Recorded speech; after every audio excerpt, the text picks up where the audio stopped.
Good morning and welcome. Patriot Radio News Hour. Joe and Jason live on this CPI Tuesday. Some calmer markets, at least for a little while. Before we get into all of it, I got to tell you what, I screwed it up. The Fed meeting's next week. So we'll get the Fed meeting next week. We got CPI today. We'll get PPI tomorrow. We'll get retail sales. So the Fed will have some more data to look at.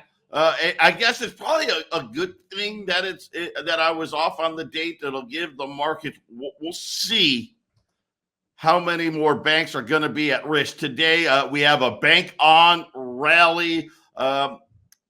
I don't know how long it'll last. The banks that are rallying, most of them aren't very strong. So I don't know. We'll wait and see. But 800-951-0592. I hate to say it, Jason, but I think we're closer to the beginning than we are to the end. Some extraordinary measures being taken. The fact that they insured, I don't know if insured's the right word, that they're going to keep the depositors whole on the two financial institutions that went out, Valley Bank there, Silicon Valley Bank and Signature Bank. And you're going to use the FDIC's trust fund to do it. That's really going to put a big dent in that trust fund. But I did some digging, and we have roughly, give or take, about $18 trillion of deposits.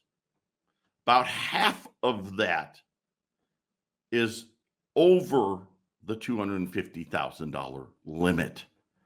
So that's $9 trillion. So I don't know how you could actually do that, right? I mean, could you imagine you wake up one morning and Jay Powell's calling Janet Yellen and saying, hey, we're going to need to borrow a few dollars. Oh, okay. Well, what are you going to need? $9 trillion.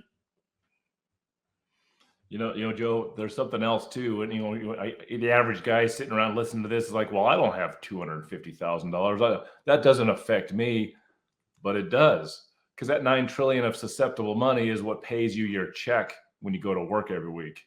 So you better believe that the deposits over $250,000 affect you no matter how rich or how poor you are, Joe. Yeah, a lot of these are going to be, the business accounts. Money continues to pour out of these small banks. That's why I said I think we're closer to the beginning than the end. All the big banks, the too big to fail banks, that's where all the money is going. And I think it kind of makes sense, right? Because at this point, do you risk it, right? We've already lost, technically we've lost 3 banks already. I'll say this, Wolf Richter did a great job on First Republic and checking out their balance sheet. This is another very, very risky type of bank. They did a lot of lending on unrealized stock options. And a lot of these stock options, well, obviously, with Wall Street falling, they're not quite worth they were. And I think there's a lot more of those. The problem is for some of these other banks, Jason, they may not be risky at all. But, hey, they're a handful of businesses leaves, and all of a sudden, hey, we don't have enough money to send over to JP Morgan. Hey, I just had five big guys, and they all went to JP Morgan. Yeah, the majority don't have the money. I was just gonna say the majority of these banks, Joe, they're so interconnected. How can there not be risk or contagion? I know some banks are more secure than others, but there's just no way. The bank closures of last week it's just another warning of why you should secure your cash. Your money needs to be put somewhere safe. Absolutely. And this isn't, I think most of us would expect it, right? When we're talking recession, right? If think about this, the jobs number that came out last week, it was what, 300,000 jobs. The unemployment rate's 3.6%. And we're talking about bank failures. And again, this is really 15 years and probably longer than that, but 15 years of zero, 15 years of ridiculous amounts of money that was spent. I mean, it really just seemed like once the financial crisis hit, Jason, Congress lost all perspective on spending. The central bank lost all perspective on spending, right? They just kept, oh, we got this tool and that tool. Oh, we found 5 more tools in the tool shed. Well, the tools were just, hey, we're going to create more debt, but we'll just call it something else. It is kind of interesting when it comes to the economy. For the most part, it all comes down to pluses and minuses, right, Joe? That's really all there is. I mean, that's 2 tools, adding and subtracting. Right. Isn't that all it really is? You know, and again, so just understand what's happening. So to put it plainly, they don't have enough money on hand if they lose several big depositors. Okay, they just don't have it. What they do have are securities, a lot of them that they've been buying over the last 5, 10, 15, 20 years. The problem with those securities is they were bought when interest rates were at 0. The Fed funds rate was at 0. And so when they sell them to get the money, they've got to sell it at a loss. And then all of a sudden, you got a good old-fashioned bank run on your hands. Patriot Radio News Hour. We'll be back with the CPI data when we return.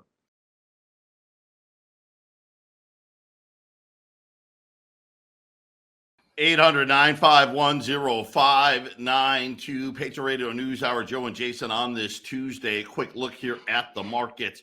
Right now, the Dow hot today, up over 460 points right now. A lot of these banks that have been hammered rallying right now. Anyway, it's early. We'll see. The S&P's up 77. The NASDAQ's up 250. The 2-year note, which had the worst 3 days going back to the financial crisis and the 87 crash, the biggest one-day rally ever today. So going the other way, yields going back up today. Gold's down 1,912. Silver's up 8 cents, about 21.88. This market recap brought to you by our friends at YRefi, right? You know, think about the turmoil that just since Thursday or Friday of last week into this week. You want something that's not tied to Wall Street, that it doesn't matter about big banks, little banks, any kind of bank, mega bank. Check out our buddies over at YRefi. Invest, YRefi.com. That's the word invest, the letter Y, REFY.com, or 888-YRefi24. And remember, you got to have a minimum of $50,000 to work with YRefi. So we had CPI out today, and it was in line. They were hoping that it would be a little better, but let me give you the headline. Headline number up 0.4 month over month. Year over year up 6% year over year. So that came down from the previous month, but not a lot.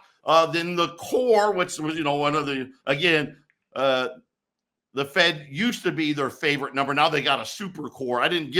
They didn't tell me what the super core was, Jason. They just gave me the core. The core came in a little hotter than they wanted to, up at 5.5% year over year. And that was only off 1/10 from the previous month. So inflation there, right? It's there. It wasn't soft. Thankfully, I mean, I guess it could have been worse, but we haven't seen, the next number, the next one we get, right? Gas prices started rallying again. So we may get some more inflation there, but that's the way it looked. By the way, the 32nd straight month in a row where real wages dropped.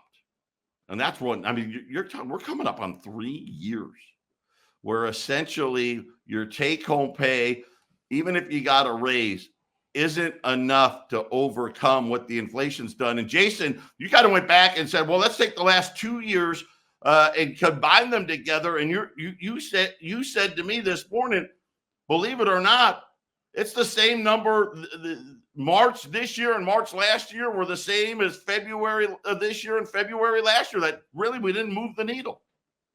That's correct. And this is why doing it this way, in my mind, shows, I think, a very specific agenda by the Fed to make sure we have inflation. That's one of the reasons I think that we're going to have quarter-point rate hikes, because they got to keep it here. I don't think they want inflation necessarily to go down. I think this situation, that we know that if they raise the rates significantly, they kill the inflation. So what is their goal? I mean, well, for their rich buddies, with the people that own the Fed, they want to be able to pick up cheap assets when they destroy this market. I think they're just itching for this thing to go where it has to go, because 0% for all those years has created the situation, and every situation has a chance for profit if you know what's going to happen. So let's look at the last 2 months. Let's see, the last 2 year CPI over CPI. They do the year over year. That's 6%. Joe just announced for February, 6%. Yeah, it was February. Yeah, I said March. It was January and February. Yeah, correct. But if you add that with the 7.9 of 2022, you have 13.9. So let me go back and because we're now getting the 2022, 2023 numbers, but the only two year over years we have are mostly 2022 and 2021. Look at if you add the 2 months together, the 2 years together, 13.9, 13.6, 13.6, 13.9, 13.9, 13.5, 13.9, and 13.9. They sure seem to have a very, very even inflation going. So it seems like they have it kind of right where they want it, Joe, just enough to mess things up. Because I think if the inflation goes away, Joe, then they're going to be, the markets will be screaming at them to lower the rates and print money. And I think they're in a place where they could lose control of inflation if they do such a thing. So it just how can it be that controlled, Joe? Come on, right? Really? That is really amazing, right? When you think about it, I mean, it's like a figure skating score, right? 13.9, 13.9. Oh well, the Russian judge 13.5 and 13.9, 13.9. But again, just think about this. Let's make it 14% that they will admit to, that you've lost in wealth in just 2 years. And of course, if you get into 2021, when the inflation first started to kick in gear, we're probably going to see numbers that will be closing in on 20% in a 3-year period. Yes. I mean, that's unheard of when you really think about it. And then today, Meta, that's the Facebook. They're going to lay off 10,000 more workers as I guess the metaverse isn't quite taking off as expected. And then Bloomberg with a big story out saying that the too big to fail banks are being inundated with deposits. They're saying that deposits at the largest U.S. banks have become much, much bigger. They're saying that they're receiving billions and billions of dollars every single day from JP Morgan, Bank of America, Citigroup, Wells Fargo, all saying that they're seeing well above average volume when it comes to new clients or even existing clients ramping up the size of their deposits into these mega banks. Yeah, well, that's not a good sign if the biggest banks are needing some help already, Joey. You would think that. Well, these are people leaving the small banks, going to the big banks, thinking, "Hey, right, I feel safer there because they won't let JP Morgan go under." Right? They let Silicon Valley Bank go under. They tried to find a buyer, didn't do it. If the worst case scenario, you get a Bear Stearns job where up over the weekend, somebody buys it for $2 a share. This is what's happening. And again, this makes sense to me.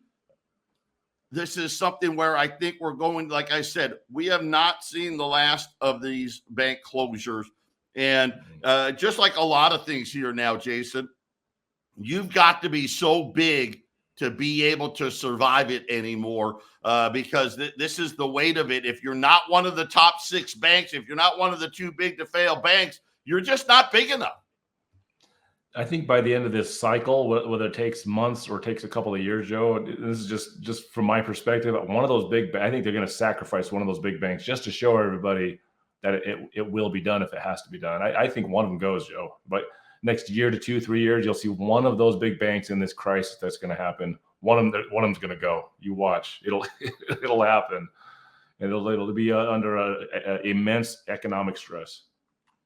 Yeah, well, and again, this is what they can usher in the digital currency with. Yeah, you just have to listen. You know what? We've been saying it for years and years and years. Don't have more money in your bank than you need. It's foolish right now. And think about the FDIC fund. You know, I thought it was about 130 billion. I saw an article out that this weekend that as of last week, they only had 125 billion, and they're going to spend anywhere from, let's say 40 to 50 billion of that on these two, what we thought were insignificant banks, right? These weren't supposed to have any type of financial risk, right? They weren't supposed to be able to take the system down. And they didn't get stress tested. They weren't big enough to be stress tested. And yet, Jason, look at where we sit here today. They're not stress tested so that the bigger banks can place their risky bets with those banks. Just because someone's putting a bet at the casino table there, Joe, doesn't mean it's somebody that's not supposed to be playing. You can just give your money to the guy that can go to the table, right? I mean, that's how it works, right? Yeah, and again, and I want to make sure people understand this because some people think that credit unions are different. They are not.